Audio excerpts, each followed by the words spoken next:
Is it channel crossings? Is it legal migration? With me is Kevin Foster, former Immigration Minister and former Tory MP for Torbay. Kevin, good afternoon to you, sir. Good afternoon. I know it's not kind of, which one do you pick necessarily, both very important, although, of course, in this new white paper, the channel migration issue doesn't really get a look in. No, the new white paper is very much focused on the lawful migration side, who can have a visa and come and work here, which clearly those coming across in small boats aren't engaging with at all. They're just looking to literally break into the country and then try and claim asylum.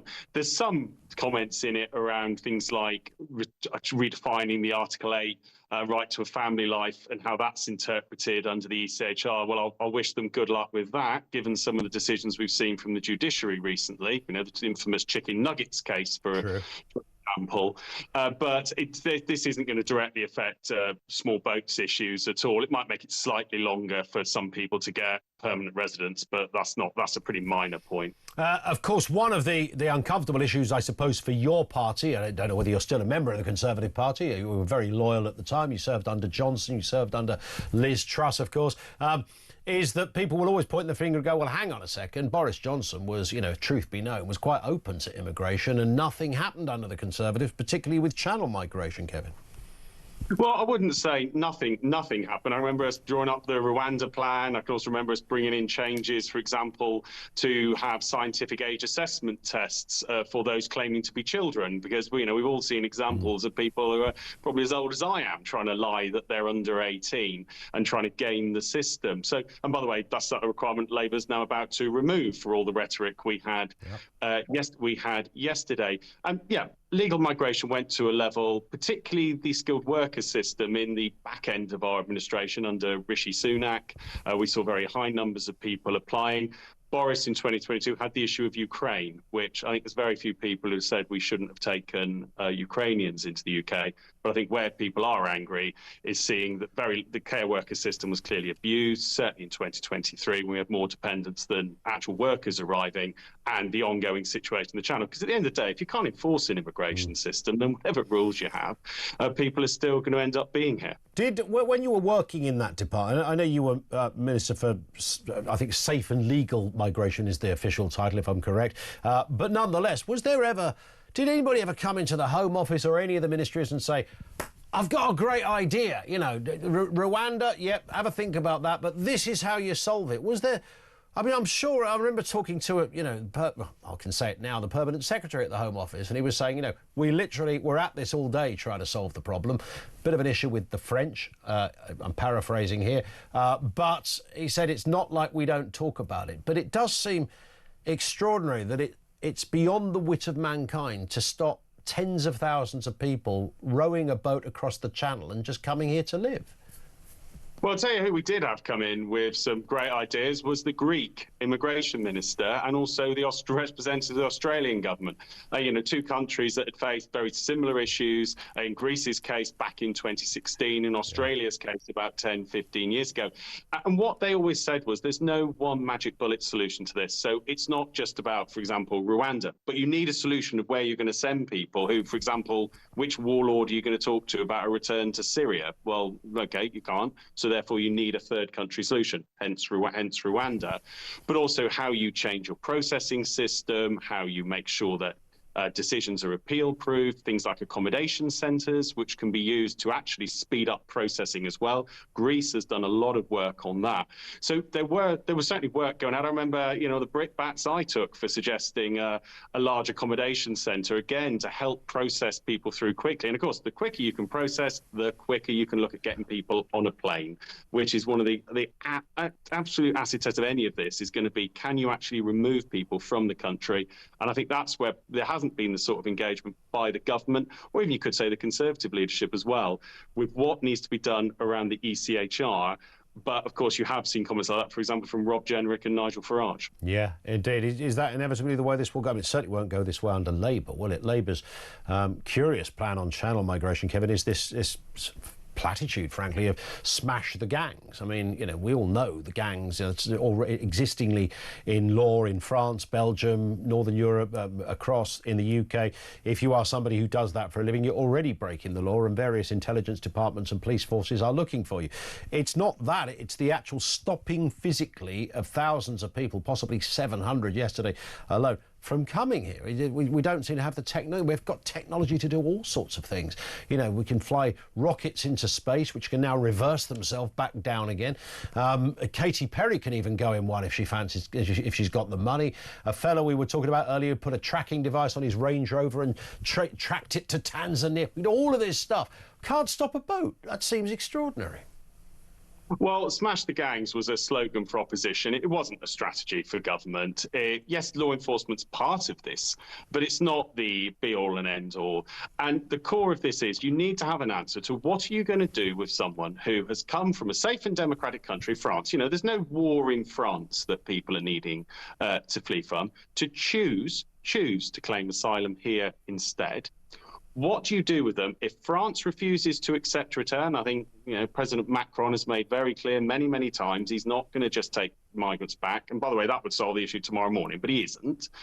And if you can't return them to a country like Afghanistan or Syria or other countries that either we couldn't deal with the administration there or they just flatly refuse to take return to their citizens, that's where you need a solution like Rwanda to remove people from the country. Because actually, if they're thinking of whether to pay a trafficker, if they see planes flying off to Rwanda, if they see people being returned, so for example, Rob Jenrick did some great work around Albania. We had an issue with small boats coming with occupants from Albania about 3 years ago.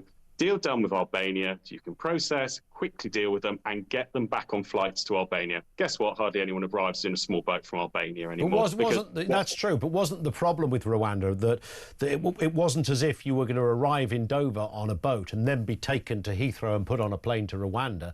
The list was going to work kind of backwards. So you would go to the back of the queue if you arrived that day, and people who came here 5 years ago would be the people that would be sent to Rwanda. Was that broadly it? No. No.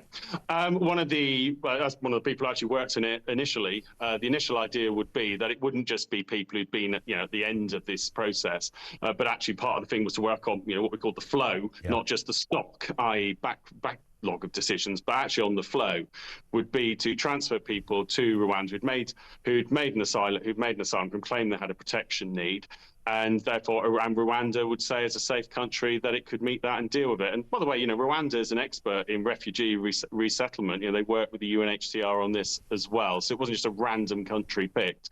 And of course, not every country is in the market to do this type of work. So no, it wouldn't have been those at the very back of the queue. There was intention to look at, for example, people who've relatively recently arrived to create partly the deterrent effect. What do you imagine, and we can only guess and wonder, Kevin, what is in Keir Starmer's mind? It's not a place I like to try and go too often, but, you know, on this case, I think, you know, he's our Prime Minister. He talks about smashing the gangs. I think you brilliantly articulated it in the sense that it's a great slogan for opposition when you're electioneering, but in government, it's not really a policy. Do you think there's any plan in Downing Street to sort out channel migration? Is there anything, you know, in that bottom drawer that Starmer or Cooper are going to pull out and go, hey, the eureka moment, we've sorted it?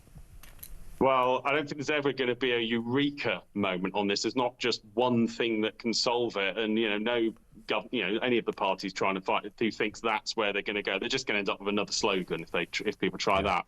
But I think what will be in Keir's mind is, you know, they spent 14 years in opposition, and within a year, we can see their poll ratings. The only way of making the Conservative Party's recent local election results look good is put them next to Labour's.